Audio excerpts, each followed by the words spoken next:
Cette présentation s'articule autour de 4 points qui sont ci-après. Le premier, ce sera les éléments de contexte. Le deuxième, les grandes articulations du PNDES. Le troisième, le PNI, le Programme national d'investissement et les besoins de financement. Et le quatrième point, la mise en œuvre du suivi et évaluation du PNDES. Donc, le contexte est celui d'une Guinée plus résiliente face au choc économique grâce à la stabilité de son cadre macroéconomique et la volonté de réforme structurelle des autorités. C'est celui d'une Guinée plus résiliente face aux chocs sociopolitiques en raison du climat de paix et de cohésion sociale qui y règne. C'est celui d'une Guinée plus résiliente face aux chocs sanitaires du fait de l'efficacité des mesures mises en place pour enrayer et empêcher définitivement la survivance de la maladie à virus Ebola. Le contexte est aussi celui d'une Guinée dotée d'une vision de développement à long terme, la vision 2040, d'une Guinée émergente et prospère. C'est celui d'une Guinée dotée d'un plan à moyen terme, le plan national de développement économique et social, qui est la déclinaison sur la période 2016-2020 de la vision 2040. C'est celui aussi d'une Guinée dotée d'un programme, le Programme national d'investissement, PNI, 2016-2020, qui est la traduction en actions concrètes sur le terrain du PNDES. Nous allons à présent passer à la deuxième partie de la présentation sur le PNDES. C'est une vision, un objectif global et 4 piliers stratégiques reposant sur les fondements. Les fondements du PNDES, constitution, engagement internationaux. Le PNDES est aligné sur les ODD, sur l'agenda 2060 de l'Union africaine et la vision 2020 de la CEDEAO. Il repose sur 4 piliers stratégiques, à savoir, le premier, c'est la promotion d'une bonne gouvernance au service du développement durable. Le deuxième, c'est la transformation économique durable et inclusive. Le troisième, c'est le développement inclusif du capital humain. Et le quatrième, c'est la gestion durable du capital naturel. Pour atteindre donc l'objectif global de promouvoir une croissance forte et de qualité pour améliorer le bien-être des Guinéens, opérer la transformation structurelle de l'économie tout en mettant le pays sur la trajectoire durable. C'est l'objectif global du PNDES. Et en termes d'objectifs quantitatifs, c'est un taux de croissance à 2 chiffres à l'horizon 2020, c'est-à-dire 12,2%, avec 10% en moyenne de pauvres, en passant de 55% à 45% pour la même période.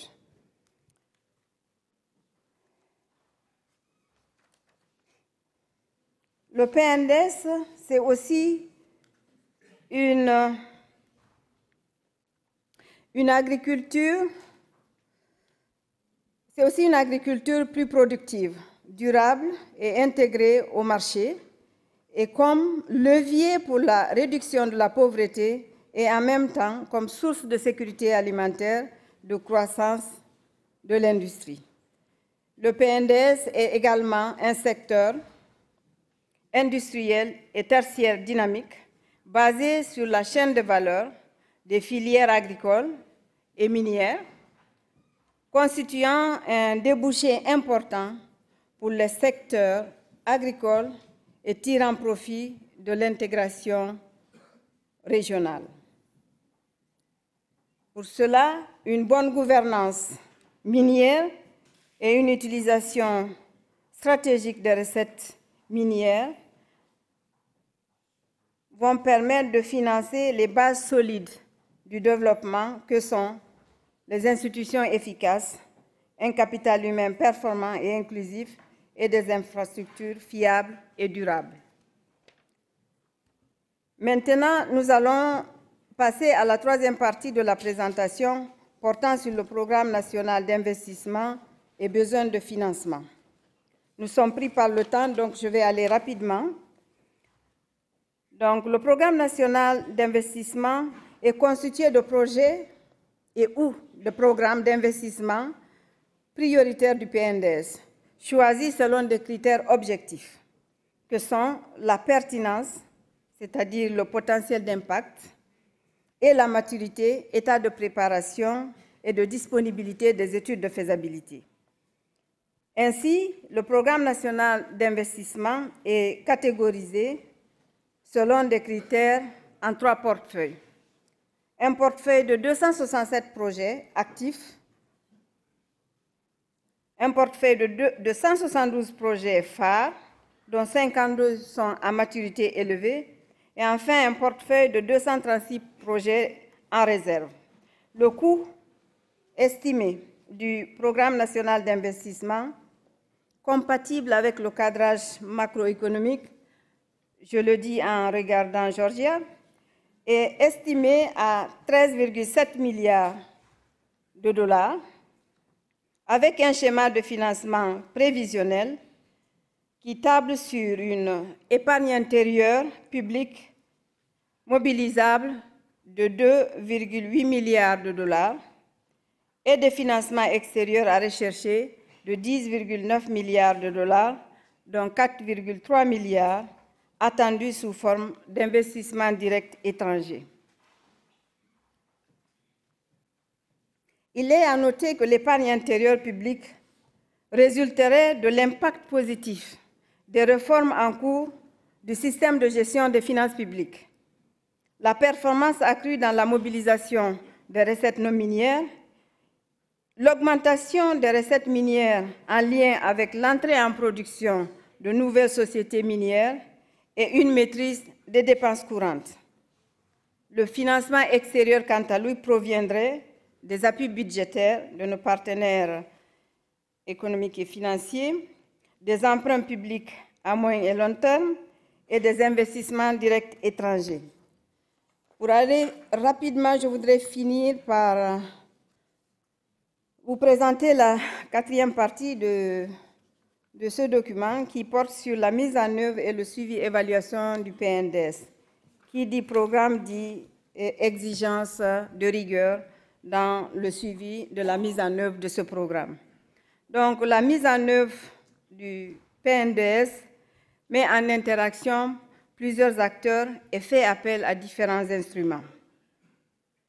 Nous avons d'abord, en premier lieu, l'État, dans son rôle de stratège et de facilitateur, interviendra au moyen des instruments de mise en œuvre du plan national, que sont les politiques et stratégies sectorielles, le cadre budgétaire à moyen terme, les cadres de dépenses à moyen terme.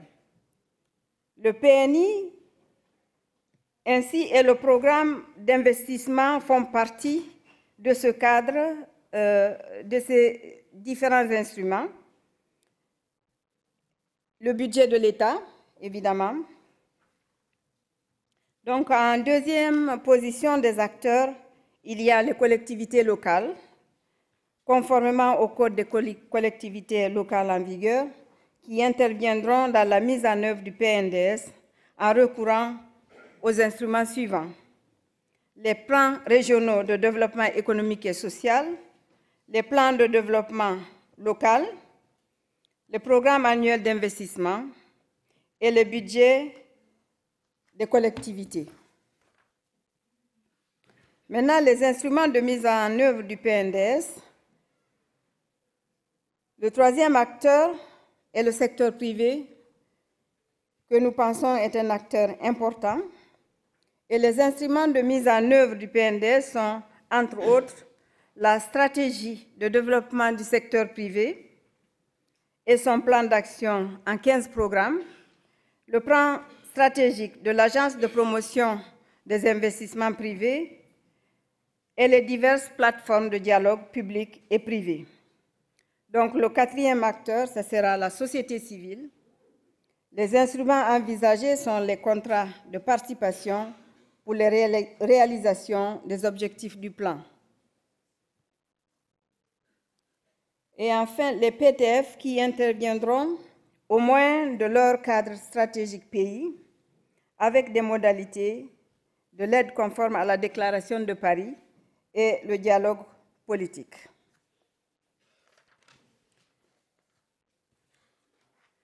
Quel est le dispositif de suivi-évaluation qui est mis en place? C'est un dispositif qui fait intervenir 4 catégories d'acteurs structurés comme suit. Il y a d'abord le cadre de concertation et de coordination, qui est l'organe de pilotage. Il y a le comité technique de suivi, qui est l'organe technique, qui est sous la tutelle du ministère du Plan et de la Coopération internationale. Il y a les 8 groupes thématiques qui sont animés par des ministères et les PTF chefs de file. Il y a enfin, au niveau des régions, les cellules de suivi et d'évaluation du PNDS.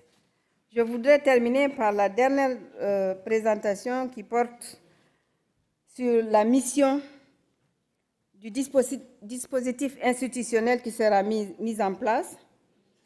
Sa mission est de formaliser et d'animer le dialogue avec toutes les parties prenantes sur la performance des actions de développement inscrites dans le PNDS. 2 objectifs sont assignés à ce dispositif qu'on appelle DIS, c'est-à-dire rendre compte aux parties prenantes de la mise en œuvre du PNDS et sur la base de ce compte-rendu, proposer et ou recommander des réajustements, révisions et mises à jour du plan. L'animation du dialogue sur la performance dans le cadre du DIS se fait à travers un mécanisme de revue articulé autour de 4 revues. La première, c'est les revues ministérielles, régionales et préfectorales. La deuxième, ce sont les revues thématiques, niveau de groupe thématique de dialogue, ministère et PTF, chef de file. La troisième, ce sont les revues techniques, au niveau des comités techniques de suivi, au niveau du ministère du Plan et des PTF. Et la dernière catégorie, ce sont les revues gouvernement PTF au niveau du cadre de concertation et de coordination. Le dispositif aura également à changer et sera également chargé de faire le suivi des engagements financiers résultant de la présente réunion du groupe consultatif. Donc, je vais vous présenter les perspectives macroéconomiques de notre pays, basées sur la situation actuelle. Mais tout d'abord, j'aimerais bien entendu rebondir sur les objectifs, je dirais, très clairs au niveau de notre plan national de développement économique et social, qui vise la promotion d'une croissance forte, durable et inclusive, et notamment d'une croissance à 2 chiffres à l'horizon 2020. Pourquoi cette croissance? Parce que les défis que nous avons à relever sont importants. Et comment est-ce qu'on compte y arriver? Nous comptons y arriver en promouvant la transformation structurelle de notre économie, en faisant la promotion de la remontée des chaînes de valeur, notamment dans les filières agricoles, pour passer d'une agriculture à une agro-industrie. Nous le faisons également en faisant la promotion du contenu local, qui nous permet, entre autres, de maximiser les approvisionnements en produits locaux, la formation, les transferts de technologies, mais également, bien entendu, en promouvant la sous-traitance avec nos PME locales. Que cherchons-nous à faire? Il s'agit d'élargir et diversifier les sources de création de richesses et d'emplois pour notre pays. Il s'agit de diversifier également les sources de revenus d'exportation. Et tout cela doit nous conduire, en fait, à améliorer la résilience de notre économie face aux chocs exogènes. Il s'agit également pour nous de faire de la Guinée une pierre angulaire dans le cadre de l'intégration régionale.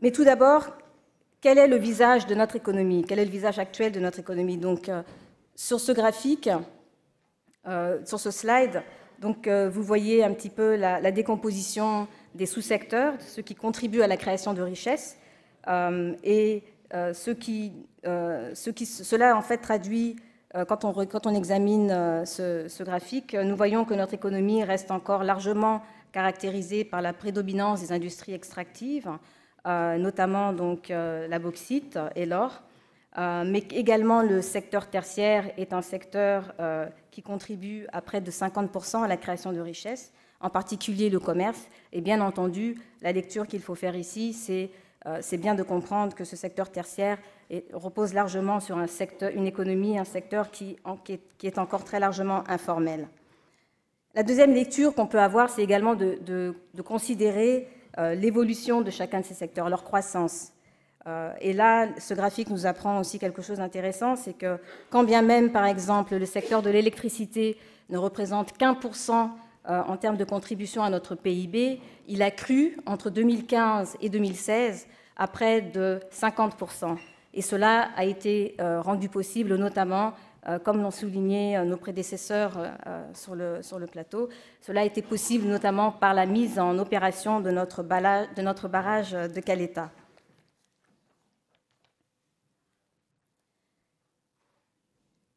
Une économie en forte croissance.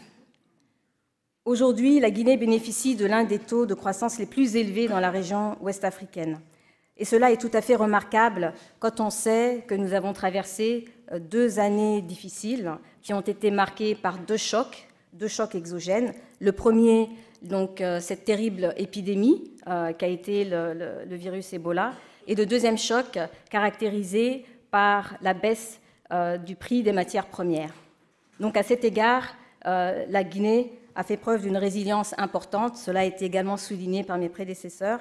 Et aujourd'hui, donc, notre croissance en 2006 a été estimée à 6,6%.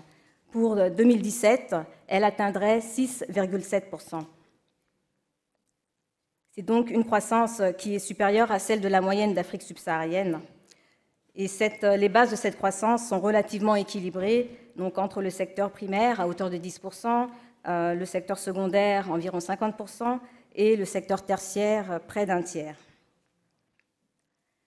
Je vais peut-être m'arrêter un petit instant sur les prévisions de croissance réelles.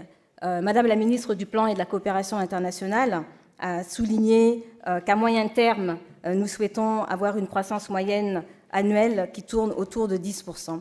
Donc, comme vous le voyez avec le graphique en bas à droite, les prévisions du FMI sont bien entendu beaucoup plus, je dirais, conservatrices, merci, c'est le mot. Et je crois qu'à cet égard, d'ailleurs, le FMI est toujours très philosophe et nous enseigne une grande leçon de vie. Pour ne pas être déçus, faites des prévisions qui restent conservatrices. Mais nous avons décidé d'être ambitieux parce que nous avons la conviction que le plan national de développement économique et social a le potentiel de porter cette croissance à 2 chiffres à l'horizon 2020. Je vais peut-être passer sur le slide des exportations, donc qui sont bien entendu en grande partie basées sur les exportations minières, d'où nous tirons la plupart de nos revenus, et bien entendu, dans le cadre du plan national de développement économique et social, il s'agit pour nous, en transformant structurellement notre économie, de diversifier nos sources d'exportation, notamment avec le développement du secteur énergétique. Comme vous le savez, la Guinée est très résolument engagée dans la réalisation d'un barrage d'un nouveau barrage, le barrage de Swapiti, qui devrait nous placer comme un pays exportateur d'énergie de premier plan. Au niveau des investissements, donc la situation, je dirais, de croissance évidemment a été portée par un afflux massif d'investissements directs extérieurs donc en 2016 et qui s'est accompagné de fortes importations de biens d'équipement et de biens intermédiaires. Et cela traduit bien entendu la reprise et aussi le démarrage de grands projets miniers, mais également le démarrage de grands projets d'infrastructure, que ce soit dans le secteur des routes ou que ce soit également dans le secteur de l'énergie.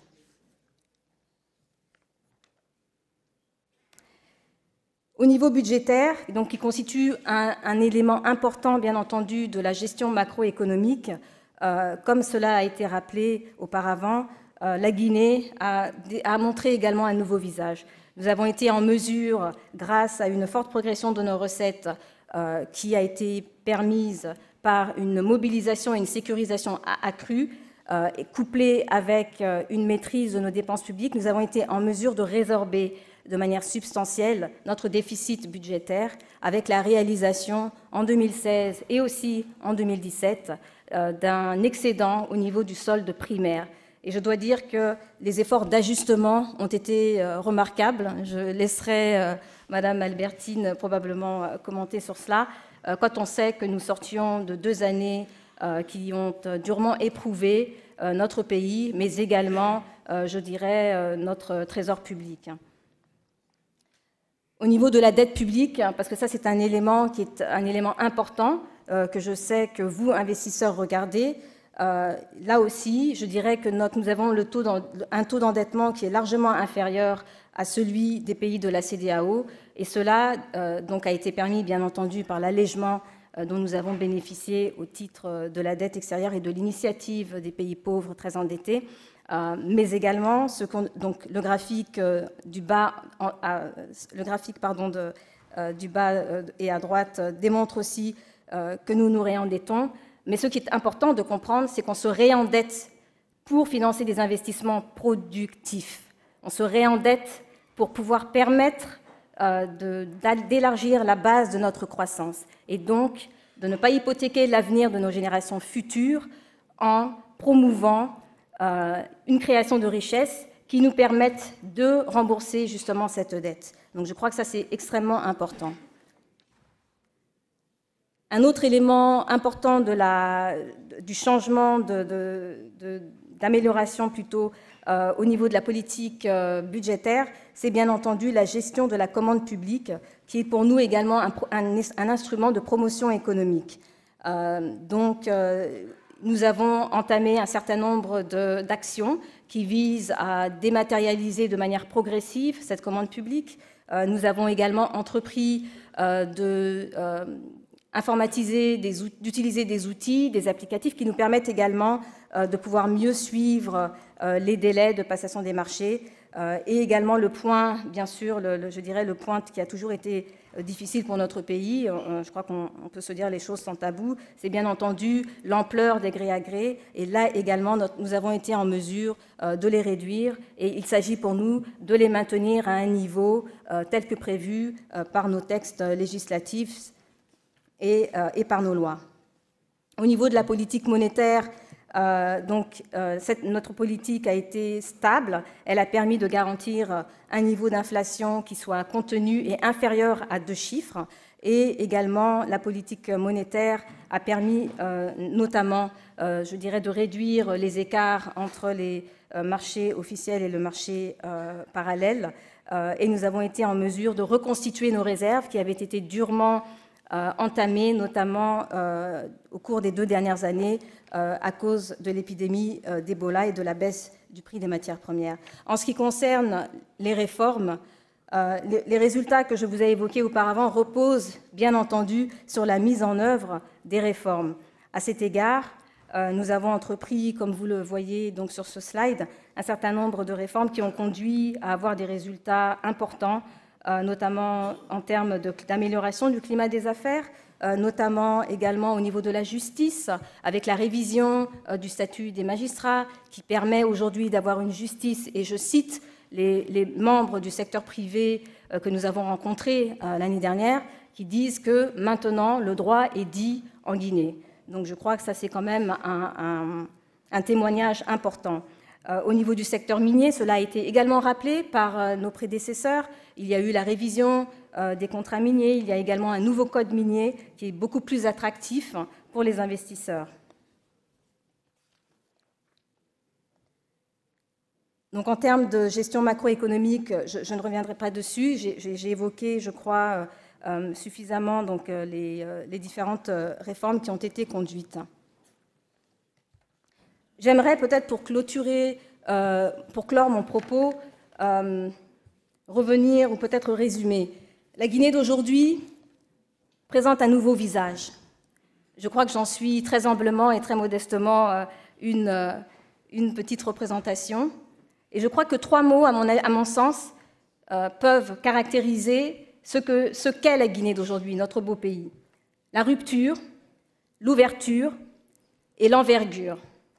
Rupture dans la gestion que nous avons connue dans les décennies passées.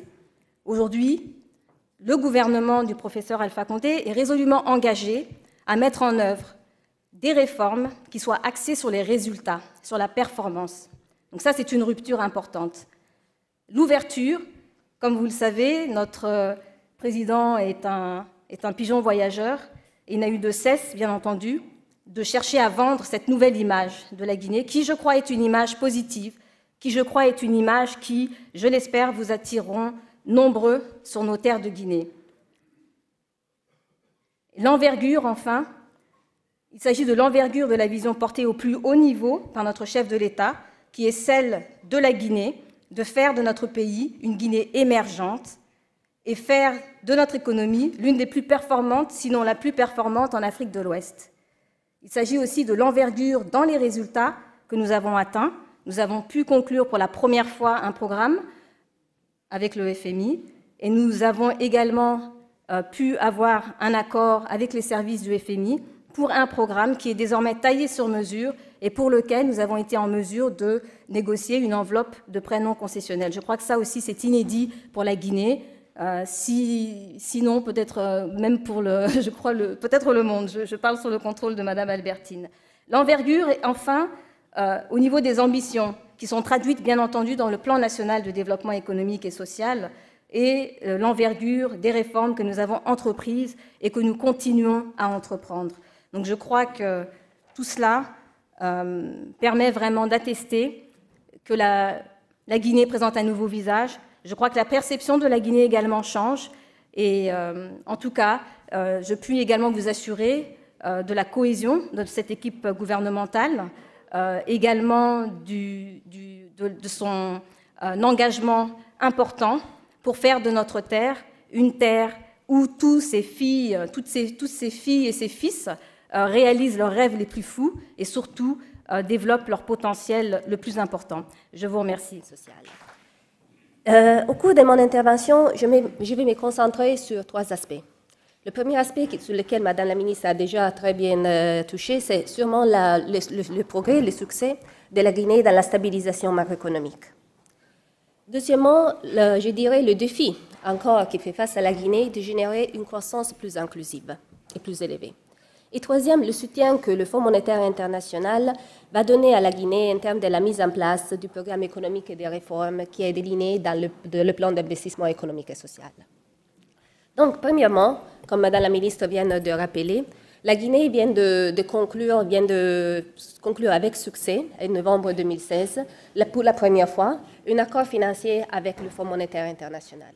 C'était un programme sur 4 ans, 2012-2016, et c'était un programme qui s'est réalisé dans des situations, je dirais, difficiles pour la Guinée, comme a été rappelé par plusieurs intervenants. Il y a eu des chocs très importants qui ont secoué le pays dans cette période. Il y a eu le choc de l'Ebola, il y a eu aussi le choc de la baisse des matières premières, qui ont touché particulièrement le secteur minier. Depuis ces chocs, enfin, la Guinée a su enfin véritablement achever des progrès importants et des succès concernant la stabilité macroéconomique et arriver à stabiliser sa propre économie. Enfin, on est passé d'un niveau d'inflation de plus de 20% en 2011 à un niveau d'inflation autour de 8%. On a eu, comme Madame la ministre a souligné, enfin, une amélioration très importante pour ce qui concerne la position budgétaire de la Guinée, avec une réduction du déficit autour de 0,7. On a eu aussi une réduction importante de la dette avec l'achèvement de la PPTE, et donc la soutenabilité de la dette a été rétablie. Donc, sûrement des succès très importants qui se sont réalisés au cours de cette période. On ne doit pas oublier qu'à partir de la fin du programme, donc à partir maintenant c'est novembre 2016, les autorités guinéennes ont été déterminées à continuer leur politique afin de soutenir la stabilité macroéconomique. Et on le voit dans les développements récents. On voit notamment, comme certains des intervenants ont déjà souligné, une reprise de la croissance. La croissance a définitivement rebondi depuis la crise de l'Ebola. Comme Madame la ministre a souligné, on a un taux de croissance autour de 6,6 pour le 2016, des perspectives pour l'année 2017 autour de 6,7, et on s'attend quand même des perspectives très positives pour ce qui concerne le moyen terme. La croissance devrait être attirée par l'investissement qui continue dans le secteur minier, par les investissements dans les infrastructures qui vont aider le secteur de la construction, mais qui vont aussi mettre les bases pour un développement du secteur privé. Et bien sûr, la continuation de la stabilité macroéconomique.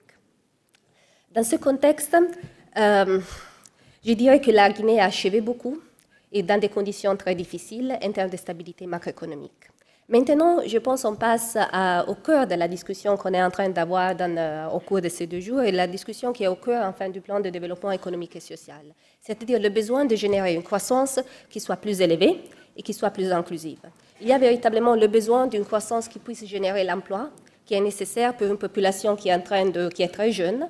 On a besoin d'une croissance plus élevée pour réduire la pauvreté et pour améliorer les conditions de vie de la population. Et là, c'est le rôle fondamental du nouveau plan de développement économique et social sur la période 2016-2020 qui va véritablement saisir ces objectifs et générer une croissance plus élevée et plus inclusive grâce à une transformation structurelle de l'économie qui, comme Madame la ministre a présenté, touche le développement des secteurs très potentiels comme le secteur de l'agriculture. Donc la diversification de l'économie sera un composant clé. Et donc les investissements d'infrastructures qui puissent aider à cette diversification vont jouer un rôle fondamental. Donc en termes de ces programmes de politique économique et de réforme, de ces programmes d'investissement, le Fonds monétaire a été et continuera à être fortement engagé avec la Guinée afin de soutenir les politiques et les réformes des autorités.